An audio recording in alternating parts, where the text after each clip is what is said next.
The fluorescent lights in the courthouse hallway buzzed like dying insects, casting a sickly yellow glow over everything they touched. I pressed my back against the cold concrete wall, trying to make myself smaller, invisible. A skill I'd perfected over the 3 years I'd spent married to Marcus Webb. The manila folder in my hands trembled, pages of hastily printed documents threatening to spill onto the scuffed linoleum floor. Around me, people moved with purpose.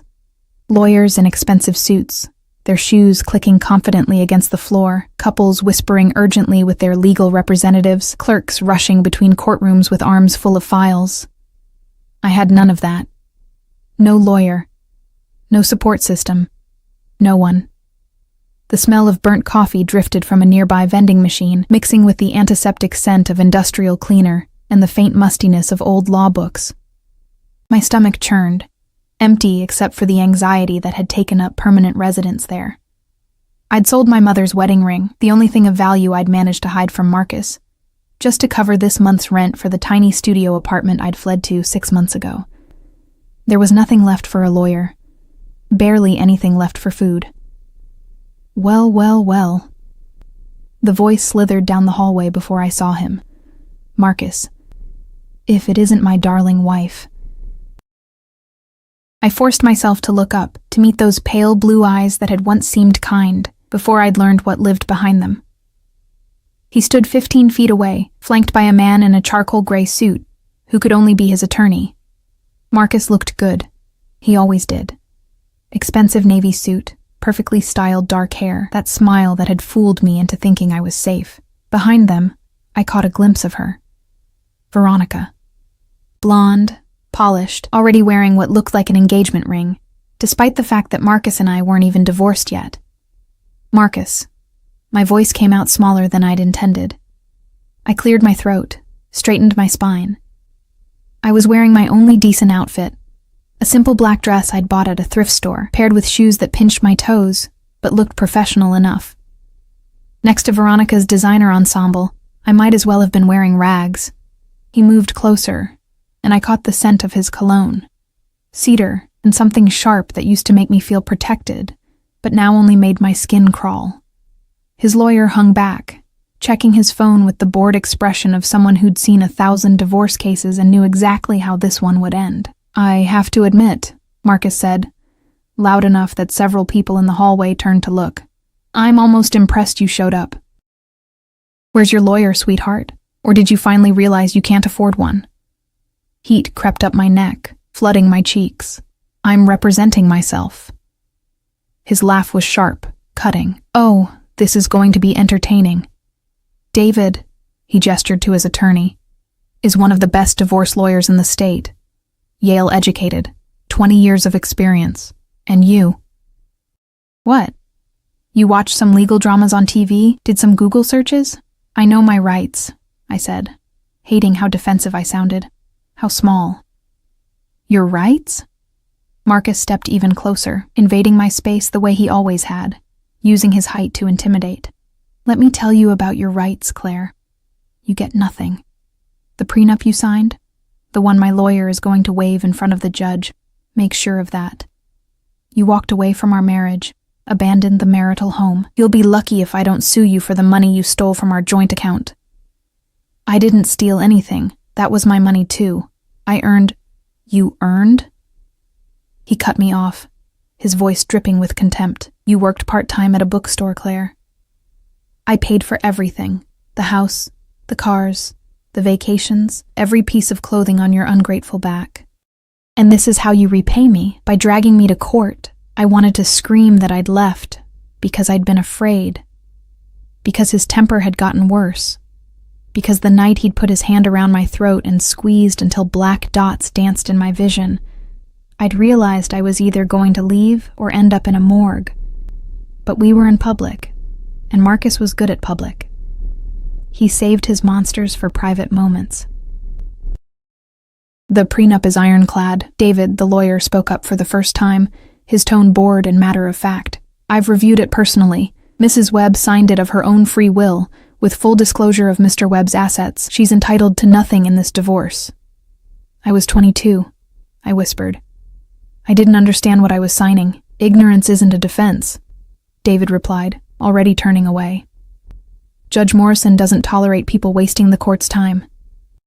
I suggest you withdraw your petition and save yourself the embarrassment. Marcus leaned in, his breath hot against my ear. You should have stayed, Claire. You were safe with me. Now look at you. Broke, alone, about to be humiliated in front of a courtroom full of people. Was it worth it? Was your pride worth this? My hands clenched around the folder, nails digging into the cheap cardboard. I wanted to run. Every instinct screamed at me to turn and bolt down that hallway, out of this building, away from Marcus and his smug smile and the future that was about to crush me. But I'd run before. Run from my dying mother's hospital room because I couldn't watch her fade. Run from my childhood home because the memories hurt too much. Run straight into Marcus's arms because he'd seemed like salvation. I was done running. I'll see you in court, I said quietly. Marcus's expression hardened. Yes, you will, and everyone there will watch you lose. He walked away, Veronica linking her arm through his, the two of them looking like they'd stepped out of a magazine spread. David followed, already on his phone, probably discussing his next case because this one was such a sure thing. I sagged against the wall, letting out a shaky breath. My eyes burned with unshed tears, but I refused to let them fall. Not here. Not where Marcus might see. Divorce court, 3rd floor, a clerk called out, propping open a nearby courtroom door. Judge Morrison presiding. All parties for the 10 o'clock docket. Please proceed inside. My legs felt like water, but I forced them to move. One step, then another. The courtroom doors loomed ahead, heavy oak that had probably witnessed 1,000 people's worst days. I joined the stream of people filing inside, finding a seat in the gallery near the back. The courtroom was exactly what I'd expected from the movies. Wood paneling, an American flag hanging limply in the corner, rows of benches that reminded me uncomfortably of church pews. The judge's bench stood elevated at the front, imposing and empty. Marcus and his legal team sat at one of the 2 tables near the front, looking perfectly at ease. I clutched my folder and tried to remember everything I'd rehearsed, all the arguments I'd practiced in my bathroom mirror at 3 a.m. when sleep refused to come. The room filled slowly, other couples with their attorneys, a few court reporters, some people who looked like they were here to observe for law school or boredom. I felt exposed, sitting alone while everyone else seemed to have backup, support, someone who knew what the hell they were doing. The door at the back of the courtroom opened again. I didn't look up at first, too focused on trying to calm my racing heart. But something changed in the air, a shift. The quiet conversations around me stuttered and stopped. Even Marcus turned in his seat, his expression morphing from smug confidence to something else. Something I'd never seen on his face before. Confusion. And underneath it, a thread of fear. I lifted my eyes and felt my breath catch. 3 men had entered the courtroom. No, not just men. The 2 flanking the doorway were massive, built like professional bodyguards, wearing dark suits that couldn't quite hide the bulk of their frames. Their eyes scanned the room with the kind of awareness that screamed security detail, military training, danger. But it was the man between them who commanded every particle of attention in that room. He moved like liquid shadow, each step deliberate and controlled. His suit was black, not the standard lawyer black, but something darker, richer, like it had been woven from midnight itself. It fit him perfectly, custom-tailored to a body that suggested both power and grace. Dark hair, touched with silver at the temples, swept back from a face that could have been carved from marble. Sharp cheekbones, a jaw that looked like it could cut glass, and eyes. Even from across the room, I could see them. Dark, bottomless, ancient. He was perhaps in his early 40s, but he carried himself with the weight of someone who'd lived 1,000 years. Power radiated from him like heat from a fire, not the borrowed power of money or position, but something fundamental, something earned in blood and shadow. The whispers started immediately. Is that... It can't be. What's he doing here? The man's gaze swept the courtroom with casual dominance, assessing, cataloging, dismissing. His expression revealed nothing, no emotion, no humanity. Just a cold calculation that made my skin prickle with awareness. One of his guards held a leather briefcase that probably cost more than my car had before Marcus had forced me to sign it over to him.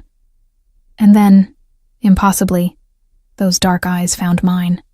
The world contracted to that single point of connection. His gaze locked onto me with the precision of a predator spotting prey, and I couldn't breathe, couldn't move, couldn't do anything but stare back. Something flickered in those depths. Recognition? No, that was impossible. I'd never seen this man before in my life. I would have remembered. You didn't forget a man like this. Time stretched, suspended in amber. Then he moved, and it was toward me. His guards shifted with him, a choreographed dance they'd performed 1,000 times. People in the gallery actually leaned back as he passed, like his presence alone was enough to push them away. The air around him carried the scent of expensive cologne, something with notes of leather and smoke and spice, mixed with something else, something darker that I couldn't name. Marcus had half risen from his seat, his face pale. David, the lawyer, looked like he'd seen a ghost. The man stopped at my row. This close, he was even more overwhelming. Easily over 6 feet, broad-shouldered, with a presence that made the air feel thicker. His eyes, now that I could see them properly, weren't just dark. They were obsidian. Flecks of what might have been gold caught the fluorescent light, giving them an almost predatory gleam. Mrs. Webb. His voice was deep, measured, with the faintest trace of an accent I couldn't place. European, maybe. Eastern. It rolled through the room like distant thunder. My name in his mouth sounded like a secret. My voice cracked. I swallowed hard. Yes? One corner of his mouth lifted in what might have been a smile on someone else. On him, it looked like a promise of violence. I believe you're in need of legal representation. The courtroom had gone completely silent. Even the clerk who'd been shuffling papers had frozen, staring. How did you... The words tangled on my tongue. Nothing made sense. Who was this man? How did he know my name? Why was everyone looking at him like he'd brought the apocalypse into Judge Morrison's courtroom? He reached into his jacket, a movement that made both his guards tense infinitesimally, and produced a business card, heavy cardstock, the kind that cost a fortune for no reason except to prove you could afford it. He held it out to me between 2 fingers. I took it with trembling hands. The card was simple, elegant, embossed with letters that caught the light. Konstantin Volkov, private legal consultation, and underneath, in smaller text, some debts must be paid. Some promises must be kept. I don't understand, I whispered. You will. He didn't elaborate. Instead, he turned to address the room at large, his voice carrying effortlessly. I will be representing Mrs. Webb in these proceedings. All communications should go through me. Marcus found his voice. What the hell is this? Who are you? Konstantin Volkov didn't even look at him. It was the most devastating dismissal I'd ever witnessed. To be so thoroughly beneath someone's notice that they wouldn't dignify you with a glance. Your attorney knows who I am, Konstantin said calmly. Don't you, David? David had gone from pale to gray. He looked like he might actually be sick. Mr. Volkov, this is highly irregular. Is it? Konstantin's tone suggested he couldn't care less about irregularity. Mrs. Webb requires representation. I'm providing it. I assume you have no legal objection? David's mouth opened and closed. Whatever he'd been about to say died unuttered. Good.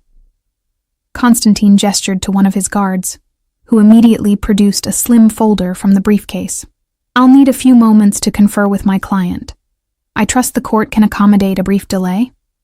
It wasn't really a question. The clerk nodded mutely and disappeared through a side door, presumably to inform Judge Morrison of the development.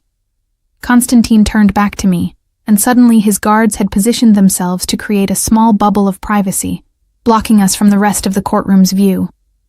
He sat down in the seat next to mine with fluid grace, close enough that I could feel the heat radiating from his body. Mr. Volkov, you can't afford not to accept my representation. He cut me off, but his tone wasn't unkind, just absolute. Your husband has made a very serious mistake, Mrs. Webb. I don't understand what's happening. My voice came out small, frightened. I don't know you. Why would you help me? For the first time, something that might have been emotion flickered across his face. He studied me for a long moment, those dark eyes seeing far more than I was comfortable with. Your father, he said finally quietly, did me a great service once, a long time ago. I don't forget my debts, Mrs. Webb.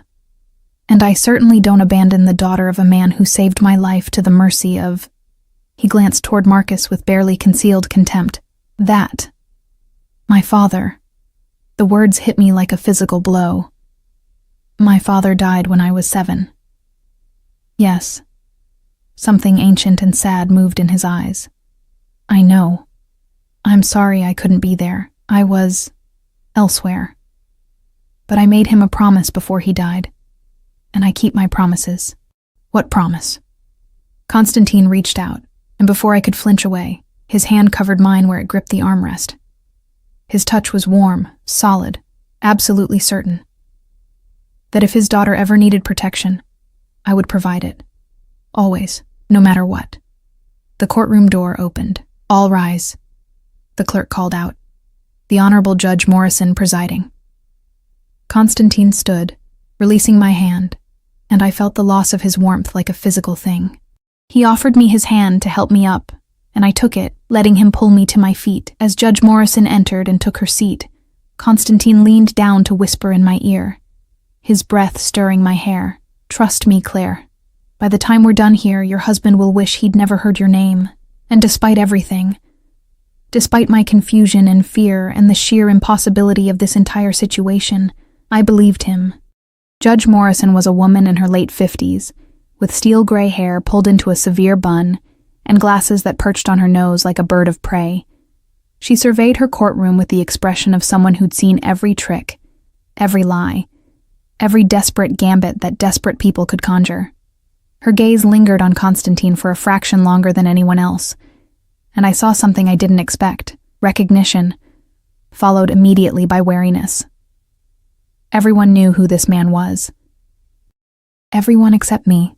Counsel, please approach and state your appearances for the record, Judge Morrison said, her voice crisp and professional, but I caught the slight tension in her shoulders. David stood immediately, buttoning his suit jacket with practiced ease. David Fitzgerald for the petitioner. Marcus Webb, Your Honor. Constantine rose with that same liquid grace, and somehow the simple act of standing commanded more attention than David's entire presentation. Constantine Volkov for the respondent. Claire Webb, Your Honor. Judge Morrison's eyebrows lifted almost imperceptibly. Mr. Volkov, I wasn't aware you practiced family law. I practice whatever law my clients require, Your Honor. His tone was respectful but firm, leaving no room for challenge. I've submitted my appearance paperwork with the clerk. Everything is in order. She studied him for another moment, then nodded. Very well. Mr. Fitzgerald, I believe you filed the petition. Please proceed. David launched into his opening statement with the confidence of a man who'd already won. He painted Marcus as the perfect husband, successful, generous, devoted, who'd been blindsided when his ungrateful wife abandoned their marriage. He emphasized the prenuptial agreement, waving the document like a battle flag, detailing how I'd signed it willingly, with full disclosure, and how it clearly stated I was entitled to nothing from Marcus's considerable assets. I sat at the respondent's table. Constantine had guided me there with a hand at the small of my back, a touch that somehow felt both protective and possessive, and tried not to let David's words carve me into smaller and smaller pieces. He made me sound like a gold digger, a woman who'd married for money and then tried to take even more when she'd failed to appreciate what she had. Through it all, Constantine sat perfectly still beside me, his hands folded on the table, his expression revealing nothing, but I could feel the coiled tension in him, like a great cat waiting to spring. One of his guards had positioned himself near the courtroom door, the other near the gallery, watching. Always watching. Marcus sat at the petitioner's table looking smug, occasionally whispering to Veronica, who'd taken a seat directly behind him in the gallery. She looked at me with barely concealed contempt, her perfectly manicured hand resting possessively on Marcus's shoulder whenever she got the chance. In conclusion, Your Honor, David said, This is a straightforward case. The prenuptial agreement is valid and enforceable. Mrs. Webb is attempting to contest it based on nothing more than buyer's remorse. We ask that the court enforce the agreement as written and grant Mr. Webb his petition for divorce with no financial obligation to the respondent. He sat down with the satisfied air of someone who'd just delivered a closing argument in a slam-dunk case. Judge Morrison turned to our table. Mr. Volkov? Constantine stood, and the temperature in the room seemed to drop 5 degrees. He didn't rush to the podium. He moved with deliberate slowness, giving everyone time to feel the weight of his presence. When he finally turned to face the judge, his hands were relaxed at his sides, his posture perfect. "Your Honor," he began, his voice carrying effortlessly through the courtroom, "my colleague has presented a very tidy narrative. Unfortunately for him, it bears little resemblance to the truth." David shifted in his seat, his confidence flickering. "The prenuptial agreement, Mr. Fitzgerald is so eager to enforce was signed by my client when she was 22 years old, grieving the recent loss of her mother, and presented to her less than 48 hours before her wedding." Constantine pulled a document from the folder his guard had handed him. "I have here the original timeline, including emails from Mr. Webb's previous attorney, noting that the timing was less than ideal, but that Mr. Webb insisted on proceeding." He placed the document on the judge's bench with a decisive motion. "My client was told that if she didn't sign, the wedding would be canceled. She was emotionally vulnerable, financially dependent, and desperate not to lose what she believed was her only source of stability after her mother's death. That, Your Honor, is duress, and contracts signed under duress are not enforceable." David shot to his feet. "Objection. There's no evidence of duress. Mrs. Webb had the opportunity to consult her own attorney, did she?" Constantine's voice cut through the objection like a blade through silk. He turned to face David directly, and I saw the other lawyer actually take a step back. "According to the records, my client was told she could have an attorney review the document. What she wasn't told is that Mr. Webb's attorney had already contacted the only family law attorney in her small hometown and convinced him not to take her case due to a conflict of interest that, curiously, no one can now seem to identify." He produced another document. "I have the phone records showing multiple calls between Mr. Webb's previous counsel and attorney Robert Morrison, no relation to Your Honor, in the 3 days before the wedding. I also have a signed affidavit from Mr. Sen Morrison admitting that he declined to meet with Claire Webb at David Fitzgerald's request, though at the time he was told it was to avoid complications, not because of any legitimate conflict." The judge's expression had shifted from neutral to interested. She took the document Constantine offered, scanning it quickly. Marcus had gone pale. He leaned over to whisper urgently to David, who looked like he wanted to melt into his chair. "Furthermore," Constantine continued, turning back to Judge Morrison, "the prenuptial agreement itself contains several provisions that are unconscionable under state law. It strips my client of any right to marital property, despite the fact that she contributed to the household and supported Mr. Webb's career advancement during their marriage. It contains a clause requiring her to waive all rights to spousal support, even in cases of domestic violence." He paused, letting that last phrase hang in the air. "Domestic violence?" Judge Morrison's tone sharpened. "Mr. Volkov, are you alleging abuse?" "I'm stating facts, Your Honor." Constantine's voice remained calm, controlled. "I have medical records showing that Mrs. Webb visited the emergency room twice during her marriage. Once for a fall down the stairs that resulted in bruised ribs, once for a kitchen accident that left her with a concussion and a fractured wrist." He placed photographs on the judge's bench. I recognized them, realized with a sickening jolt that somehow he'd obtained my medical files. The pictures showed my injuries in stark, clinical detail. The bruises that had taken weeks to fade, the way my left eye had swollen shut, the purple and yellow staining my ribs like paint. I'd told the doctors I was clumsy. They'd looked at me with knowing eyes, but written down what I said because that's what victims do. We protect our abusers until we can't anymore. I also have testimony from neighbors who reported hearing screaming from the Webb residence on multiple occasions. Police were called twice, though no charges were filed because Mrs. Webb was too frightened to press them. Marcus was on his feet. "This is slander.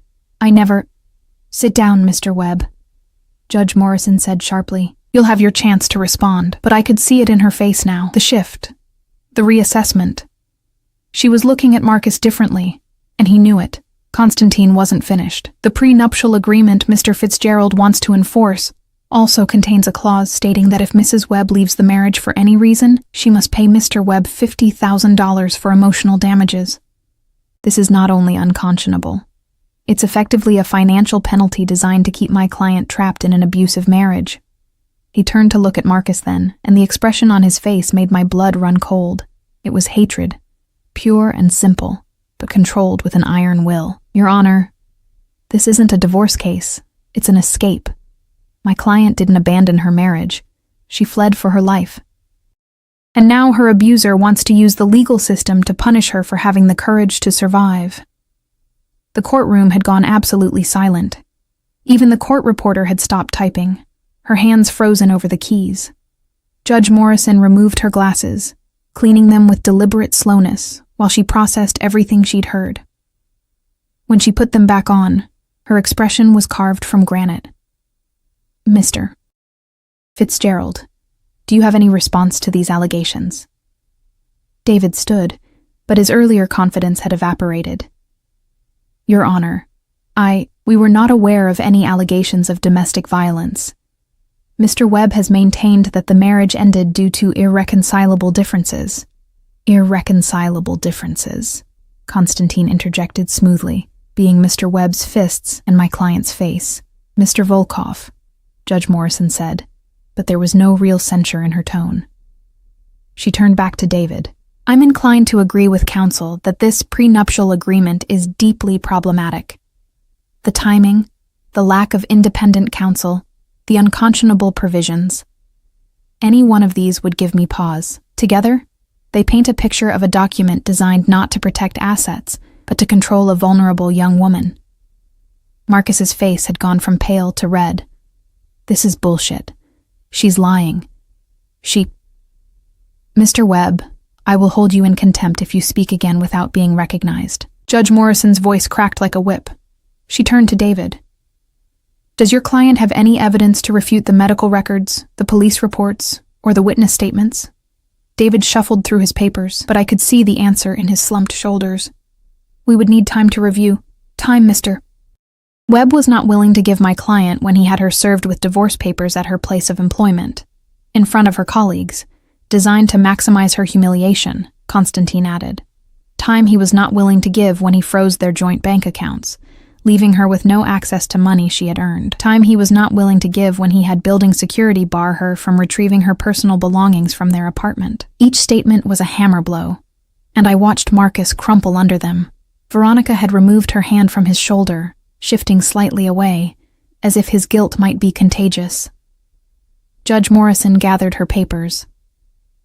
I'm going to take a 30-minute recess to review these documents more thoroughly. When we return, I'll hear testimony from both parties. Mr. Webb, I strongly suggest you consult with your attorney about the wisdom of proceeding with this petition as filed. She stood, and everyone rose automatically as she exited through the door behind her bench.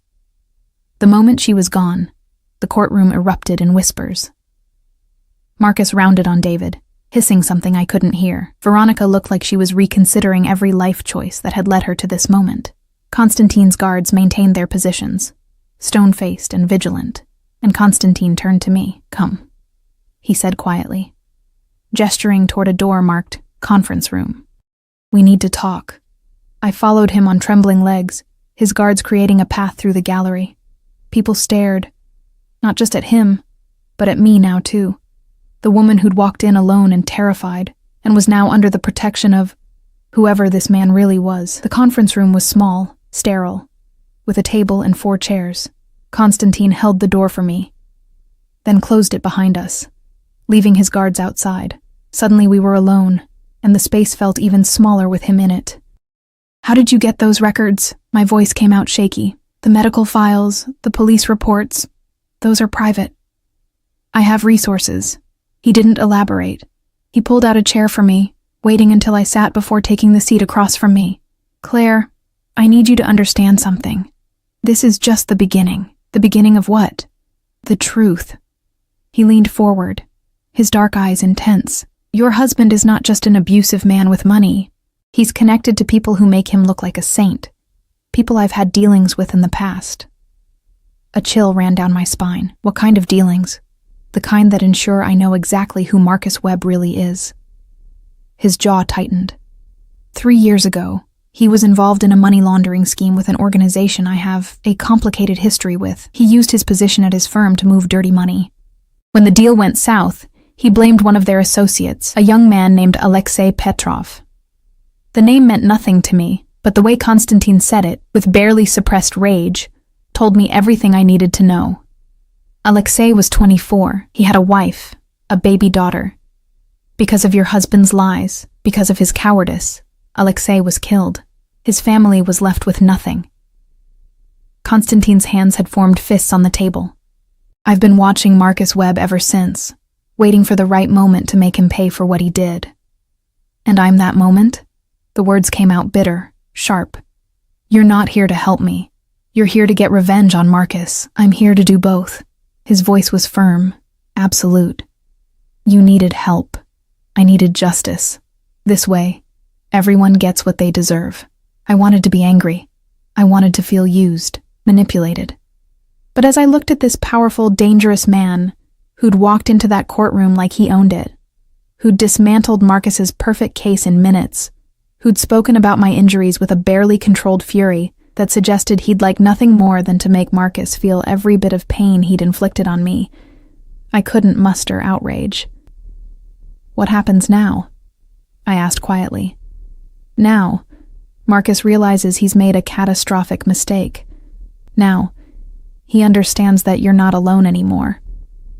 That you have protection he can't fight, resources he can't match, and someone who knows every dirty secret he's tried to bury. Konstantin reached across the table, his hand covering mine again. Now, Claire, you win. And Marcus Webb learns what it means to be powerless. His touch was warm, solid, grounding. I turned my hand over, palm to palm with his, and felt something shift between us. Something dangerous and complicated, and absolutely terrifying. "Why did my father save your life?" I whispered. A ghost of a smile touched his lips. "That's a story for another time. But I will tell you this.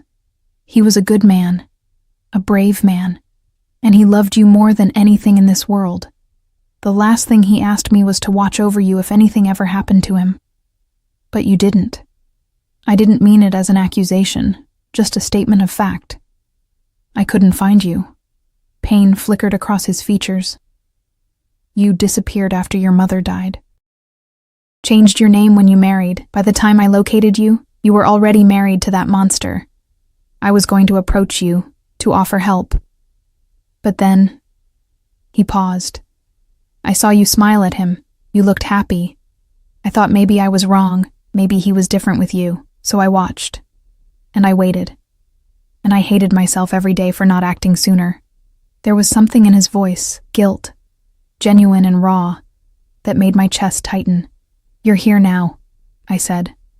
Yes, his grip on my hand tightened almost imperceptibly, and I won't make the mistake of staying away again. A knock on the door interrupted us. One of Konstantin's guards, the slightly shorter one with a scar above his left eyebrow, opened the door a crack. "They're reconvening in 5 minutes. Konstantin nodded, then turned back to me. "Are you ready?" I thought about Marcus, about the years of fear, the way he'd made me feel small and worthless and trapped. I thought about walking into that courtroom alone, convinced I was going to lose everything, and I thought about this man, this dark, dangerous, impossible man, who'd appeared like something out of a dream, and torn apart Marcus's carefully constructed lies. "Yes," I said. "I'm ready." We stood, and as we moved toward the door, Konstantin's hand found the small of my back again, that possessive, protective touch that made me feel simultaneously safe and claimed. Like I'd traded one form of captivity for another, but this time, the cage felt like it might have been built to keep the monsters out instead of keeping me in. The courtroom felt different when we returned. The air crackled with tension, thick enough to choke on. Marcus sat hunched at his table, David whispering urgently in his ear, while Veronica had moved back several rows in the gallery, putting distance between herself and the sinking ship. I caught her eye as I passed, and she looked away quickly, her perfectly painted face tight with something that looked like fear.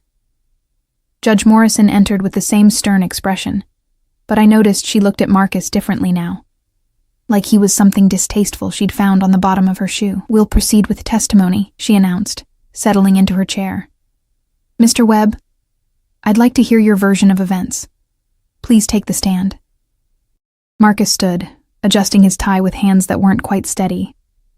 He crossed to the witness box, was sworn in, and sat down with manufactured confidence. But I'd lived with him for 3 years. I knew his tells, the way his left eye twitched when he was cornered, the slight tremor in his jaw when he was preparing to lie. David led him through what should have been a sympathetic narrative. Marcus painted himself as the devoted husband, shocked when I'd suddenly left without explanation. He claimed he'd never raised a hand to me, that my injuries had been accidents, clumsy falls, mishaps in our admittedly chaotic household. His voice was smooth, practiced, the same voice he'd used to convince me to marry him, to sign that prenup, to believe that the bruises were my own fault. "Mr. Webb," David said, "did you ever prevent your wife from leaving the marriage?" "Never. I loved Claire. I wanted her to be happy. When she left, I was devastated." He looked directly at me, his eyes pleading. "I still love her. This divorce isn't what I want, it's what she insisted on. I'm only trying to protect my assets. Assets I built long before we met. It was a good performance. It might have even worked if Constantine hadn't systematically demolished his credibility before we'd even started." Judge Morrison looked unimpressed. "Mr. Volkov, your witness." Constantine rose, and I watched Marcus's facade crack. Just slightly. Just enough. "Mr. Webb," Constantine began, his voice deceptively mild, "you testified that you never prevented your wife from leaving. Is that correct?" "Yes." "And yet you had the locks changed on your apartment the day after she left, didn't you?" Marcus shifted. "For security purposes. Security." Constantine pulled out yet another document. "Where did he get all of these?" "According to the building's security logs, you also had Claire Webb's name removed from the approved resident list, had her key fob deactivated, and left instructions with the doorman that she was not to be allowed entry under any circumstances. Does that sound like the actions of a man who wanted his wife to come home?" I was hurt. Angry. I wasn't thinking clearly. "No, you were thinking very clearly. You were ensuring she couldn't retrieve any of her belongings without a police escort." Constantine moved closer to the witness box, each step deliberate. "You froze the joint bank accounts, leaving her with exactly $147 to her name. You canceled her credit cards. You even called her employer and suggested they terminate her, didn't you?" "That's not— I have the phone records, Mr. Webb." "A 12-minute call from your cell phone to the manager of Brighton Books on the day after your wife left. What were you discussing if not her employment?" Marcus's face had gone red. I was concerned about her mental state. I thought she might be having a breakdown. How considerate. Constantine's tone could have frozen fire. "Let's talk about her mental state. You testified that her injuries were accidents, clumsy falls. Let me read from the medical report from her emergency room visit on March 15th. He produced a paper, holding it up. "Multiple contusions on the upper arms consistent with gripping, bruising around the throat." The attending physician noted, and I quote, "Injuries consistent with manual strangulation. That's quite a fall, Mr. Webb. She bruises easily. I told you she's clumsy. She told the doctor you choked her until she lost consciousness." Constantine's voice cut through Marcus's stammering. "The only reason charges weren't filed is because she was too terrified to press them. Terrified of you."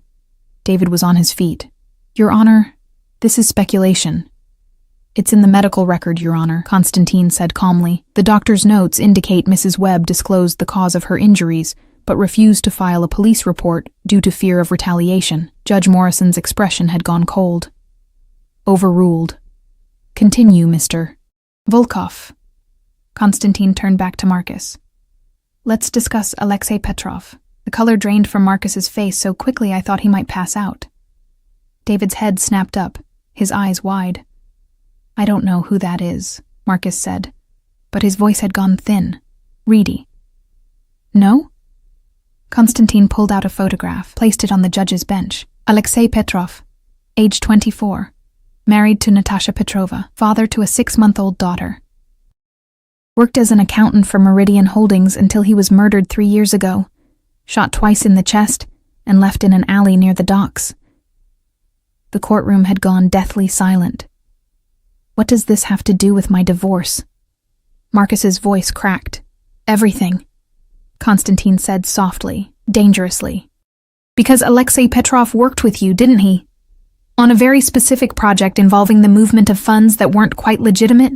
Your Honor, David practically shouted. This is completely irrelevant to the divorce proceedings. On the contrary, Konstantin said, never taking his eyes off Marcus. It's extremely relevant. It establishes Mr. Webb's character. It shows the court exactly what kind of man we're dealing with. A man who will lie, cheat, and destroy anyone who gets in his way. Marcus gripped the sides of the witness box, his knuckles white. I had nothing to do with what happened to Petrov. Nothing. If you're accusing me of... I'm not accusing you of murder, Mr. Webb. That would be foolish without proof. Konstantin's smile was razor-sharp. I'm simply noting that you were the last person to see Alexei Petrov alive, according to witness statements. That you had a very heated argument with him the day before his death, and that after he was killed, you were promoted to senior vice president and given a substantial bonus. Coincidence. Marcus spat. You can't prove anything. Perhaps not in a criminal court. Not yet. Konstantin let that hang in the air. But in this courtroom, I don't need to prove murder. I only need to prove that you're a violent, manipulative man who has built his life on lies and intimidation. And I believe I've done that quite effectively.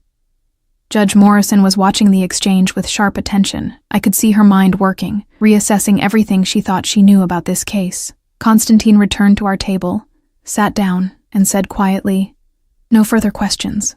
David tried to salvage things on redirect, but the damage was done.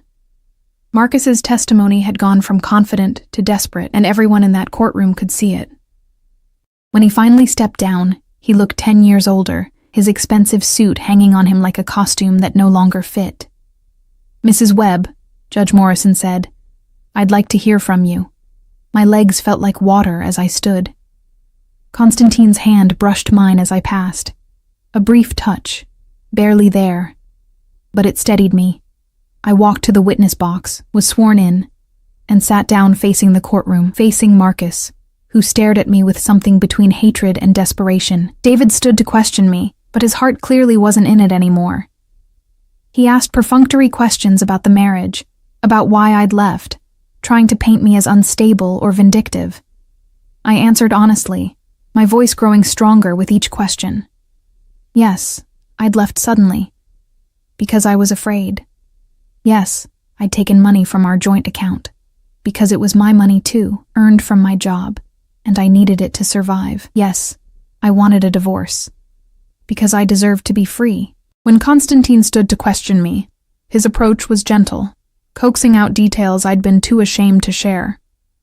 The first time Marcus had hit me, a slap across the face when I'd burned dinner, followed immediately by tears and apologies and promises it would never happen again. The way the violence had escalated slowly. So gradually I'd barely noticed until I was trapped. The night he'd put his hands around my throat, and I'd seen my death in his eyes. Why didn't you leave sooner? Konstantin asked, his voice soft. Because I had nowhere to go, I whispered. No money, no family, no friends. He'd isolated me from everyone, and because part of me still believed him when he said he loved me, that he'd change, that I was the problem. And what changed? I looked at Marcus, really looked at him, and saw him for what he was, not the charming man who'd swept me off my feet, not the husband I desperately wanted him to be. Just a small, cruel man who'd built his power on making others feel weak. I realized that if I stayed, I would die. I said. Either he would kill me, or I would stop being a person entirely. So I chose to live. Konstantin nodded slowly. No further questions, Your Honor. When I returned to my seat, my hands were shaking. but it was different now. Not fear. Something closer to relief, like lancing a wound and finally letting the poison out. Judge Morrison took off her glasses, setting them on her desk with deliberate care. I've heard enough. I'm prepared to rule. The courtroom held its collective breath. First, regarding the prenuptial agreement, I find it unconscionable and unenforceable. The circumstances under which it was signed, the lack of independent counsel, and the punitive provisions all support this conclusion. The agreement is hereby declared invalid. Marcus made a sound like he'd been punched. Second, regarding the division of assets, I'm awarding Mrs. Webb 50% of all marital property, including the apartment, vehicles, and Mr. Webb's retirement accounts. She's also entitled to spousal support in the amount of $5,000 per month for a period of 5 years, to allow her to reestablish her independence. David started to object, but Judge Morrison held up a hand. Third, I'm granting a restraining order against Mr. Webb. He is not to contact Mrs. Webb directly or indirectly, not to come within 500 feet of her residence or place of employment, and not to make any disparaging statements about her to third parties. Violation of this order will result in immediate arrest. She looked directly at Marcus, and her expression was carved from ice. Mr. Webb, I want to be very clear. You came into my courtroom expecting to intimidate and financially destroy a vulnerable woman. Instead, you've exposed yourself as exactly the kind of person who makes me grateful I chose this profession. If I ever see you in my courtroom again, it had better be because you're facing criminal charges. Do you understand? Marcus nodded mutely, his face ashen. Court is adjourned. She brought down her gavel with a decisive crack. The courtroom erupted in whispers. I sat frozen, unable to process what had just happened. I'd won. Not just won. I'd destroyed him. Everything he'd tried to take from me, everything he'd used to control me, it was gone. He had nothing left. Constantine's hand found mine under the table, squeezing gently. Congratulations, Claire. I turned to look at him, this dark, dangerous man who'd appeared out of nowhere and changed everything. Thank you doesn't seem adequate. Thank you isn't necessary. His thumb traced circles on my palm, a gesture that felt far more intimate than it should. I told you. I keep my promises. Marcus stormed past our table, David hurrying after him, trying to calm him down. Veronica had already disappeared, probably calculating how quickly she could distance herself from this disaster. People were staring at us, at me, with a mixture of sympathy and curiosity, and in some cases, fear. Because I wasn't just Claire Webb anymore, the woman who'd walked in alone and terrified. I was Claire Webb, the woman under Konstantin Volkov's protection, and apparently, that meant something. Something significant enough to make an entire courtroom hold its breath. What happens now? I asked quietly. Konstantin stood, pulling me up with him. His guards materialized at our sides, forming that protective barrier again. Now, we make sure Marcus understands that his loss today is just the beginning, that if he ever comes near you again, what happened in this courtroom will seem like mercy. There was something in his voice, a dark promise that made my skin prickle with awareness. This wasn't over. Not really. This was just the first battle in a war I hadn't known I was fighting. But as Konstantin guided me toward the courtroom doors, his hand warm and possessive at the small of my back, I realized something that should have terrified me. I didn't want it to be over. Not yet. The late afternoon sun slanted through the courthouse windows as we exited, painting everything in shades of amber and gold. Konstantin's guards moved ahead, scanning the street with practiced efficiency before one of them gestured that it was clear. A black SUV waited at the curb, windows tinted so dark I couldn't see inside, the kind of vehicle that screamed money and power and don't even think about it. I can take a cab, I said, suddenly aware of how deep I was getting into whatever this was. You've already done so much, Claire. Konstantin's voice was gentle but firm. He'd stopped on the courthouse steps, turning to face me. The fading sunlight caught the silver at his temples, made his dark eyes look almost warm. Almost. Do you really think I'm going to let you walk away alone? After what just happened in there, Marcus wouldn't. Marcus is desperate, humiliated, and cornered. That makes him more dangerous than ever. His hand came up to my face, and I froze as his thumb brushed my cheekbone with unexpected tenderness. I made your father a promise. I intend to keep it. The guard with the scar opened the SUV's door, waiting. I looked at the vehicle, then at Constantine, then back at the courthouse where Marcus was probably still inside, plotting his next move. Okay, I whispered. Constantine's hand moved to the small of my back. I was beginning to recognize this gesture as signature to him, possessive and protective in equal measure, and guided me to the SUV. The interior was cream leather, immaculate, smelling of expensive cologne and something else. Danger, maybe. Power. He slid in beside me, and the door closed with a solid thunk that sounded like a bank vault ceiling. The guards took the front seats, and we pulled away from the curb with smooth precision. Where do you live? Constantine asked. I gave him the address of my studio apartment, feeling embarrassed. It was in a rough neighborhood, the kind of place where sirens were a nightly lullaby, and the lock on my door was more hope than security. Something flickered across his face. Concern, maybe, or disapproval. You've been living there for 6 months? It's what I could afford. I folded my hands in my lap, suddenly defensive. Not all of us have private security and armored vehicles. No.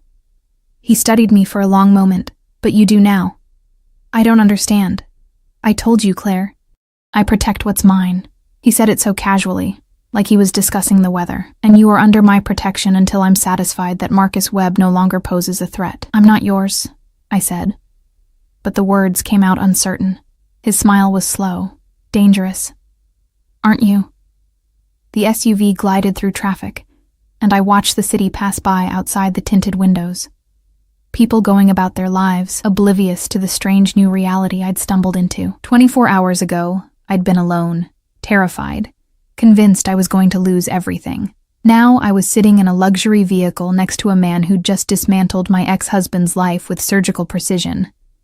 And I didn't even know what to call him. Savior? Protector? Captor? All of the above?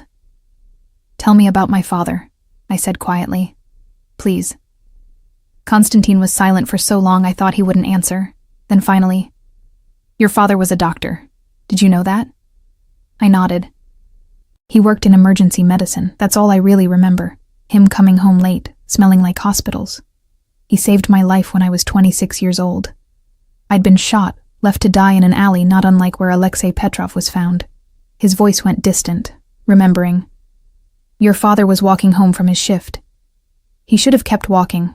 I was nobody to him, just another piece of street trash, but he didn't. He stopped. He used his own supplies, his own hands, to keep me alive until the ambulance came. That sounds like him, I whispered. When I recovered, I went to find him, to thank him, to repay the debt. Constantine's jaw tightened. He refused money, refused gifts. He told me the only payment he wanted was for me to be a better man than the life I was living suggested. He said he'd saved me for a reason, and it was up to me to make that reason worthwhile. I could hear my father's voice in those words. The gentle idealism that had driven him to work double shifts, to volunteer at free clinics, to believe that everyone deserved a chance at redemption. Did you? I asked. Become a better man? I tried. His eyes met mine, and I saw something ancient and sad in them. I'm not a good man, Claire. I never will be. But I've tried to honor your father's faith in me. I built legitimate businesses alongside the other kind. I protected people who couldn't protect themselves. And I waited for the day when I could repay his kindness by protecting the thing he loved most. Me. You. The SUV turned onto my street, and I felt embarrassment flood through me. The buildings were run down, covered in graffiti, windows barred against break-ins. A group of men loitered on the corner, eyeing the luxury vehicle with predatory interest. Constantine's expression hardened. You're not staying here. I don't have anywhere else. You do now. He pulled out his phone, typed something quickly. I have a property downtown. Secure building doorman, 24-hour security. You'll move in tonight. I can't accept that. It's not a request, Claire. His voice had gone cold, commanding. "Look around. This neighborhood isn't safe for anyone, let alone a woman alone who just made a powerful enemy. Marcus knows where you live. Do you really think he's going to accept what happened today? Do you think he's just going to let you walk away?" Fear prickled down my spine. He was right, and I knew it. Marcus was vindictive when he was losing, when he'd been completely destroyed in public, had everything he valued stripped away. He would be dangerous. "I'll pay you back," I said. "The spousal support. I don't want your money." Constantine's hand found mine again. That touch that was becoming familiar. "I want you safe. That's all." The SUV stopped in front of my building. The guard with the scar got out, scanning the area before opening my door. "Pack everything you need," Constantine said. "My men will help you. We're not staying longer than necessary." I wanted to argue, to assert some kind of independence, to prove I wasn't trading one cage for another, but the truth was, I was exhausted, bone-deep tired from years of fear, from the emotional warfare of the last few hours, from trying to be strong when I had nothing left to be strong with. "Okay," I said. His expression softened fractionally. "Good." My apartment was on the 3rd floor, accessed by a stairwell that smelled like urine and decay. I heard Constantine's sharp intake of breath as we climbed, saw his guards' hands drift toward their jackets where I suspected weapons were hidden. The lock on my door was flimsy, would barely keep out a determined child, let alone Marcus if he decided to visit. Inside, my studio was tiny but clean. I'd made it as homey as possible with secondhand furniture and plants on the windowsill. Books lined makeshift shelves, my one luxury, my escape. The bed was a futon that doubled as a couch. The kitchen was a hot plate and a mini fridge. Constantine looked around, and I saw something like fury flash across his face. "You've been living like this for 6 months." It wasn't a question. "It's not so bad," I said defensively. "It's unacceptable." He turned to one of his guards. "Pack everything, all of it. I want this place cleared in 30 minutes. "That's not necessary. Claire." He crossed to me in 2 strides, taking my shoulders in his hands. His grip was firm but not painful, his dark eyes boring into mine. "Stop fighting me. Stop trying to be strong when you don't have to be. I am offering you protection, safety, a chance to breathe without looking over your shoulder. Take it." There was something in his voice, a desperate edge that suggested this was about more than just honoring a promise to my dead father. This was personal. This was about something I didn't fully understand. "Why?" I whispered. "Why does this matter so much to you?" His hands tightened fractionally on my shoulders. For a moment I thought he might actually answer. Then he released me, stepping back, that cold mask sliding into place again. "Because I failed your father once. I won't fail you." He gestured to my belongings. "Pack. We're leaving." The next 30 minutes passed in a blur. Constantine's guards were efficient, packing my clothes, my books, my few personal items with surprising care. They worked in silence, communicating through glances and subtle gestures, a choreographed dance they'd performed countless times. I stood in the center of my tiny apartment, watching my life being boxed up, and felt untethered. Who was I becoming? The woman who'd walked into that courthouse this morning felt like a stranger now. Everything had changed so fast. Constantine stood by the window, looking out at the street below. His phone rang twice. He answered in rapid-fire Russian, his voice low and dangerous. Whatever the conversations were about, they weren't good news. I caught words that sounded like threats, like warnings. When the last box was packed, we descended to the waiting SUV. My entire life fit into 6 boxes. 6 boxes for 29 years of living. The drive downtown took 20 minutes. The new building was in a completely different world. Sleek glass and steel. A doorman in an actual uniform. Security cameras covering every angle. The lobby had marble floors and modern art on the walls. People here looked different, confident, polished, like they'd never known what it meant to be afraid. Constantine's penthouse was on the 32nd floor. The elevator required a key card to access it. and opened directly into the apartment. I stepped out into a space that was easily 10 times the size of my studio. All exposed brick and floor-to-ceiling windows offering a panoramic view of the city. "This is too much," I breathed. "This is the guest suite," Constantine said. "My actual residence is upstairs. But you'll have complete privacy here. 3 bedrooms, 2 bathrooms, full kitchen. The building has 24-hour security, and my men will be posted on this floor." I turned to look at him. "You're not staying here?" "No, I have business to attend to." He checked his watch. "Expensive, probably worth more than I'd earned in a year at the bookstore. But I'll be back tomorrow to check on you. In the meantime, if you need anything at all, call this number." He handed me a card, different from the business card he'd given me at the courthouse. This one had only a phone number, embossed in silver. "What kind of business?" I asked. His smile was sharp, cold.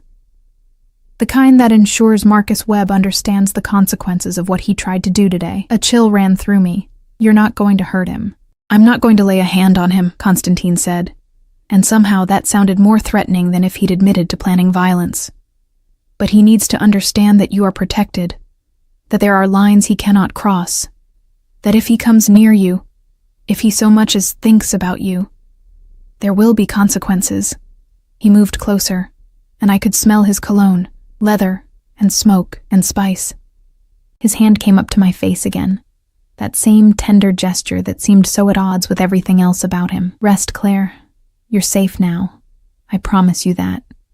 Promises seem to be important to you," I said softly. "They're everything to me." His thumb brushed my lower lip, and my breath caught. "I've broken a lot of rules in my life, hurt a lot of people, done things that would horrify you. But I have never broken a promise. Not once. And I won't start with you." Then he was gone, his guards following, the elevator doors closing with a soft chime that sounded like finality. I stood alone in the enormous apartment, surrounded by luxury I'd never dreamed of, and felt more confused than ever. I should be celebrating. I'd won. I was free. Marcus couldn't touch me anymore, but freedom was supposed to feel different than this. Lighter. Less complicated. It wasn't supposed to feel like I'd simply traded one powerful man's control for another's. I walked to the windows, pressing my palm against the cool glass, and looked out at the city sprawling below. Somewhere down there, Marcus was probably plotting revenge. Somewhere up there, Constantine was doing whatever dark things men like him did to protect their interests. And I was here, suspended between 2 worlds, belonging fully to neither. My phone buzzed, an unknown number. My heart seized, thinking it might be Marcus, but the message was short and in Russian. I ran it through a translation app. "Sleep well. You are watched. You are protected. You are mine." I should have been frightened, should have felt trapped. Instead, for the first time in 6 months, I felt the tight knot of fear in my chest begin to loosen. Whatever Konstantin Volkov was, savior or captor, protector or possessor, he'd meant what he said. I was safe. And somehow, that was enough. For now. I woke to sunlight streaming through unfamiliar windows and, for a disorienting moment, didn't know where I was. Then it all came rushing back. The courthouse, Constantine, this penthouse that felt more like a dream than reality. I'd fallen asleep on the enormous couch, still wearing yesterday's clothes, too exhausted to even find the bedroom. My phone showed it was nearly noon. I had 7 missed calls from numbers I didn't recognize, and 1 text message from the number Constantine had given me. "Lunch will be delivered at 1 p.m. Eat. K." Even his texts were commands. I showered in a bathroom that was larger than my old studio's kitchen, using products that probably cost more than my monthly grocery budget. The hot water felt like a luxury I'd forgotten existed. When I emerged, wrapped in a towel that was impossibly soft, I found my boxes had been unpacked while I slept. My clothes hung in the closet, my books arranged on built-in shelves, my few personal items placed carefully on surfaces throughout the apartment. The intrusion should have bothered me, should have felt like a violation. Instead, it felt like being taken care of. Like someone had noticed I was too exhausted to do it myself and had simply handled it. I was pulling on jeans and a sweater when the doorbell rang. An actual doorbell, melodious and elegant. Through the peephole, I saw a man in a chef's coat holding several bags from a restaurant, whose name I recognized from magazine spreads about places I'd never be able to afford. I opened the door cautiously. I didn't order. Mr. Volkoff's standing order, ma'am, the man said with a professional smile. Where would you like me to set up? 20 minutes later, I sat at the dining table staring at enough food for 4 people. Gourmet sandwiches, salads with ingredients I couldn't pronounce, pastries that looked like art. The chef had arranged everything, provided serving suggestions, and departed with a slight bow that made me feel like royalty. I was picking at a salad when my phone rang. Constantine's number. Did you eat? His voice was rough, like he'd been up all night. I'm eating now. This is too much food. You're too thin. A pause. How did you sleep? Fine. I hesitated. Where are you? Handling things. Background noise suggested he was in a car. I'll be there in an hour. We need to talk. He hung up before I could respond, leaving me staring at my phone and wondering what handling things meant in Konstantin Volkoff's world. I spent the next hour exploring the penthouse, trying to make sense of my new reality. Every room was perfectly appointed, decorated with the kind of taste that came from having unlimited resources and excellent advisors. But there were no personal touches, no photographs or mementos. It felt less like a home and more like a very expensive hotel suite. When the elevator chimed precisely 60 minutes later, I was waiting in the living room, nervous energy making it impossible to sit still. Konstantin emerged looking different than he had in court. He'd shed the suit jacket, rolled up his sleeves to reveal forearms corded with muscle, and marked with scars that told stories I probably didn't want to know. His hair was slightly disheveled, his jaw shadowed with stubble. He looked dangerous, exhausted. Real, Claire. His eyes swept over me, assessing, checking for, what? Damage? Fear? You look rested. You don't. I crossed my arms. What have you been doing? Ensuring your safety. He moved to the windows, looking out at the city with the air of a general surveying a battlefield. Marcus made some calls last night, tried to leverage some old connections to make trouble for you. I made certain those connections understood that would be inadvisable. By threatening them? By explaining reality, he turned to face me. Marcus Webb is finished in this city, Claire. His law firm asked for his resignation this morning. His country club revoked his membership. Several of his business associates have suddenly remembered prior commitments that prevent them from working with him. He's radioactive now, and everyone knows why. Because of you. Because he tried to destroy you. Konstantin's voice was hard. Because he thought he could abuse you, trap you, humiliate you in court, and face no consequences. I simply corrected that misunderstanding. I should have felt vindicated, triumphant even. Instead, I felt hollow. What about Veronica? A cold smile touched his lips. She left him last night. Apparently, being associated with a man who beats women and may have ties to murder isn't good for her social media brand. Despite everything, I laughed. It came out slightly hysterical, but it was real. So it's over? Just like that? Not quite. Konstantin's expression darkened.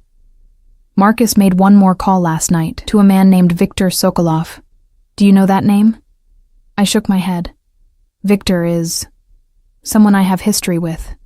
Complicated history. He moved closer, and I could see the tension in his shoulders, the carefully controlled anger. Marcus tried to make a deal, offered information about my business operations in exchange for Victor's help in getting revenge on you. My blood ran cold. What kind of revenge? The permanent kind. His hand found my face, gentle despite the violence in his words. Victor declined, not because he has any loyalty to me, but because I made him understand that touching you would start a war he cannot win. But the fact that Marcus tried means he's more dangerous than I anticipated. He's willing to go to people who would kill you without hesitation. So what do? We eliminate the threat. Konstantin's thumb traced my cheekbone. Permanently. You're going to kill him. It wasn't a question. No. His eyes met mine. But I'm going to make him wish I had. By the time I'm finished, Marcus Webb will be so completely destroyed that he'll spend the rest of his miserable life grateful I allowed him to keep breathing. There was something terrifying about the calm certainty in his voice. This wasn't rage or revenge, this was justice, executed with surgical precision by a man who'd probably done it 100 times before. "I don't want you to become a monster because of me," I whispered. His laugh was bitter. "Claire, I've been a monster for 20 years. Your father saw something in me worth saving, and I've tried to honor that. But what I am, what I've always been, is someone who protects what's mine. And you are mine now, whether you accept it or not. I'm not a possession. No." He stepped closer, crowding me against the window, his body radiating heat. "You're far more than that. You're the daughter of the only man who ever showed me unconditional kindness. You're a woman who survived years of abuse and still found the courage to fight back. You're brave and smart and so goddamn beautiful it makes my chest hurt to look at you." His hand slid into my hair, tilting my face up to his. "And you're under my protection, which means anyone who tries to hurt you has to go through me first. That's not possession, Claire. That's devotion." My heart was hammering so hard I thought it might bruise my ribs. "This is insane. I don't even know you. You know enough." His forehead rested against mine, his breath warm against my lips. "You know I kept my promise to your father. You know I destroyed the man who hurt you. You know I'll do whatever it takes to keep you safe. What else do you need to know? Everything." My hands had somehow found his chest, feeling his heart beat as fast as mine. "I need to know who you really are, what you really do. Why my father mattered so much to you that you'd upend your entire life for me." Constantine pulled back slightly, studying my face. Then he made a decision. I could see it in his eyes, the way something shifted and settled. "Okay," he said quietly. "I'll tell you everything. But first, there's someone you need to meet." He pulled out his phone, typed something, then pocketed it again. "She's been wanting to meet you for a long time." "She?" The elevator chimed. Constantine moved to stand beside me. His hand finding the small of my back in that gesture I was learning meant he was preparing for something significant. The doors opened, and a woman stepped out. She was perhaps 30, with dark hair pulled into a simple ponytail and the kind of quiet beauty that came from strength rather than artifice. She carried a baby, maybe 6 months old, with dark curls and enormous brown eyes. "Claire Webb," Constantine said formally. "This is Natasha Petrova and her daughter, Alexei." Understanding crashed over me like a wave. "Alexei Petrov's wife," Natasha nodded, her eyes shining with unshed tears. She said something in Russian, her voice thick with emotion. Constantine translated. "She says thank you for helping bring justice to the man who destroyed her family. I didn't—" My voice cracked. "I didn't do anything. Constantine did everything." More Russian, and Constantine's expression softened in a way I hadn't seen before. "She says you gave him the opportunity. That your courage gave him the weapon he needed. Marcus Webb's public destruction means people are asking questions about Alexei's death. The police have reopened the investigation. There may finally be justice." Natasha crossed to me, shifting the baby to one arm so she could take my hand. She spoke again, and this time I didn't need translation. The gratitude in her eyes, the way she squeezed my fingers, the tears that finally spilled over. It was a language beyond words. "Constantine has been supporting us since Alexei died," she said in accented but clear English. "He pays for apartment, for baby, for everything. He says is debt, but is more, is family." She looked at Constantine with such obvious affection that I felt a pang of something that might have been jealousy. But there was nothing romantic in the way he looked back, only the fierce protectiveness of someone who'd claimed responsibility for her safety. "Alexei saved my life once," Constantine said quietly, "when another associate tried to kill me over a disputed territory. He warned me, gave me time to prepare. It cost him Marcus's favor, made him a target. And I wasn't able to protect him when it mattered. So you protected his family instead," I finished. "It wasn't enough. It's never enough." His jaw tightened. "But it's what I could do, what I can still do." The baby, little Alexei, reached for Constantine with chubby hands, and he took her with surprising gentleness. She settled against his chest, playing with his collar, completely at ease. The contrast was striking. This dangerous man, this killer in expensive clothes, holding a baby with the careful tenderness of someone who understood exactly how fragile life was. Your father taught me that protecting people matters, he said, his eyes on the baby. That some debts transcend money or power. That family, chosen or blood, is worth more than empires. He looked up at me. That's who I am, Claire. That's what I do. I protect my family. Natasha stayed for another hour, drinking tea while little Alexei napped on the couch between us. She told me about her husband, his laugh, his dreams for their daughter, the way he'd tried so hard to be a good man in a world that didn't reward goodness. She told me how Konstantin had appeared at her door 3 days after Alexei's funeral, eyes full of guilt and fury, and promised that she would never want for anything. How he'd kept that promise every single day since. He is good man, she said firmly when she was leaving. Dangerous, yes, but good. He keeps promises. He protects family. You are lucky to have him. After she left, Konstantin and I stood at the windows again, watching the sun set over the city. The silence between us felt different now, less uncertain, more aware. That's what you were doing last night, I said. Making sure Natasha and the baby were safe. Making sure Marcus couldn't use them as leverage. Among other things, he was close enough that I could feel his warmth. I told you, Claire. I protect what's mine, and I'm yours. Yes. No hesitation. No apology. I turned to face him, studying this complicated, dangerous, surprisingly tender man who'd crashed into my life and changed everything. I'm not ready for whatever this is between us. I just got out of a marriage where I was controlled and hurt and made to feel small. I need time. Space. The freedom to figure out who I am without someone dictating it. I know. His hand came up to my face, that gesture becoming familiar, comforting. I'm not asking you to love me, Claire. I'm not even asking you to trust me yet. I'm just asking you to let me keep my promise. Let me protect you. Let me give you the space and time and freedom you need to heal. And if someday you decide you want more than that, he paused. I'll be here. I'll always be here. What if I decide I don't want more? What if I just want to be free? Pain flickered across his face, but his voice was steady. Then I'll still be here, protecting you from a distance, making sure you're safe, honoring your father's faith in me. You don't owe me anything, Claire. Not gratitude, not affection, not your presence. The debt is mine, not yours. I reached up, covering his hand with mine where it rested against my face. That's not fair to you. Life isn't fair. His smile was sad. If it was, your father would still be alive. Alexei Petrov would be watching his daughter grow up. You would never have met Marcus Webb, but we work with what we have, and what I have is the ability to protect you. To give you the life your father would have wanted for you. That's enough. What if it's not enough for me? The words surprised me even as I said them. What if I want to know more about you? Want to understand why looking at you makes me feel safe and terrified at the same time? What if I want to explore whatever this is, even though it's too soon and too complicated and probably a terrible idea?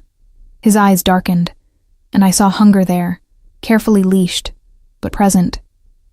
Then we take it slow, at your pace, with your boundaries. I told you, Claire, I keep my promises.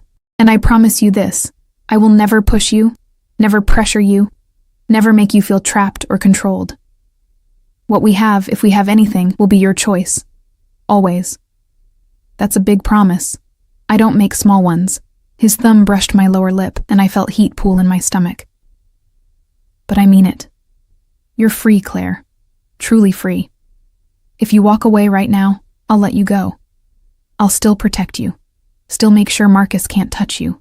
Still honor my debt to your father. But I won't chase you. I won't manipulate you. The choice is always yours. I believed him. Against all logic, against all my recent experience with powerful men making promises they didn't keep, I believed him. I'm not walking away, I said quietly. Not yet. But I need time. I need to figure out who I am outside of being Marcus's victim or your protected asset. I need to be just Claire for a while. Then be Claire. He released me, stepping back to give me space even though I could see the effort it cost him. Stay here as long as you need. Use the apartment, the security, the resources. I'll be here if you need me, but I won't crowd you. We can have dinner sometimes if you want. Talk, get to know each other like normal people. We're not normal people. His laugh was genuine, warm. No, we're really not. But we can try. Over the following weeks, we fell into a rhythm. Constantine would visit the penthouse most evenings. Always announced, never presumptuous. We'd have dinner, sometimes delivered by that same chef, sometimes takeout from neighborhood restaurants I'd never tried. We talked about everything and nothing. He told me about his childhood in Russia, the violence that had shaped him, the choices that had led him down a dark path. I told him about my mother, my father, the hole their deaths had left in my life. He never touched me beyond that gesture at my back, that hand on my face, never pushed for more, but the awareness between us grew with each conversation, each shared meal, each moment of comfortable silence. Marcus tried once to contact me. A desperate email that Constantine's security team intercepted. The message was rambling, accusatory, threatening legal action for defamation and conspiracy. Constantine handled it with a single phone call, and I never heard from Marcus again. I learned later that he'd moved to another state, taken a job with a firm that didn't know his history, and was apparently dating someone new, who, according to Natasha's updates, was too smart to put up with his bullshit. 3 months after the courthouse, I got a job at a small publishing house as an editorial assistant. It was entry-level, barely paid enough to cover my groceries, but it was mine. Something I'd earned, not something given to me by a powerful man. Constantine was pleased when I told him, his smile genuine and proud. "You don't need to work," he said over dinner that night. "The spousal support. I need to work." I interrupted. "I need to build something that's mine. You understand that, don't you?" "I do." He raised his wine glass in a toast. "To Claire Webb, editorial assistant. May your authors be talented and your deadlines forgiving." I laughed, clinking my glass against his, and felt something shift between us. We were finding our balance, learning how to be in each other's orbit without collision. It was Natasha who finally pushed me to acknowledge what was growing between us. She'd started visiting regularly, bringing little Alexei to play while we drank tea and talked. She'd become a friend, my first real friend in years. "You love him," she said bluntly one afternoon, watching me stare at my phone where a text from Constantine sat unopened. "Dinner tonight? I found a new Thai place you'd like." "It's complicated. Love always is." She bounced the baby on her knee, "but is simple too. He loves you. You love him. Everything else is just fear. I'm not ready to be in a relationship. I'm barely out of my marriage. So don't be in relationship," she shrugged. "Be in something else. Something you define. Something that's yours." She fixed me with a knowing look. "But don't run from it because you're scared. Run from Marcus was brave. Run from Constantine is just fear." That night, when Constantine arrived for dinner, I opened the door already knowing what I was going to say. "Hi," he said, holding up a bag that smelled amazing. "I brought pad thai and—" I kissed him. It wasn't planned, wasn't thought through. I just reached up, grabbed his collar, and pressed my lips to his. For a heartbeat, he was frozen in surprise. Then the bag hit the floor, probably ruining an expensive carpet. And his arms came around me, pulling me close as he kissed me back with a hunger that had been carefully restrained for months. He tasted like coffee, and want and promises kept. His hands were gentle despite their strength, one cupping the back of my head, the other at my waist. When we finally broke apart, both breathing hard, he rested his forehead against mine. "Claire, I don't know what this is," I said quickly. "I don't know if it's smart or healthy or if I'm ready, but I know I want to find out, with you. If you're willing to be patient with me, to let me set the pace, to understand that I might freak out sometimes." "Yes." He cut me off, his voice rough with emotion.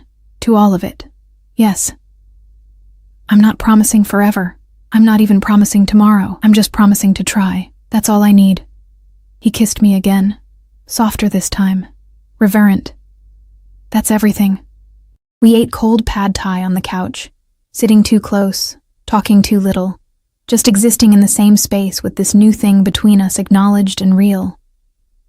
His hand never left mine, his thumb tracing circles on my palm, a gesture that was becoming as familiar as breathing.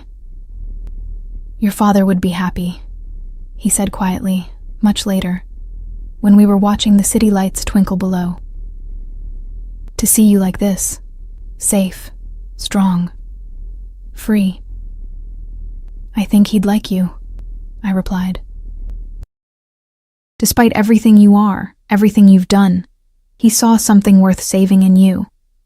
I think I'm starting to see it too. I'll spend every day trying to be worthy of that faith." He pulled me closer, and I let myself relax against him, feeling safe in a way I'd never thought I'd feel again.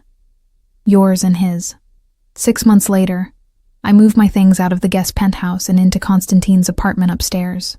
Not because I had to, not because he demanded it, but because waking up without him felt wrong. Because his darkness balanced my light. Because sometimes, the most unexpected salvation comes from the most unlikely savior. Marcus Webb was eventually arrested on charges related to Alexei Petrov's murder. The investigation Constantine had pushed for had uncovered evidence that couldn't be ignored: emails, financial records, testimony from witnesses who'd been too afraid to speak before.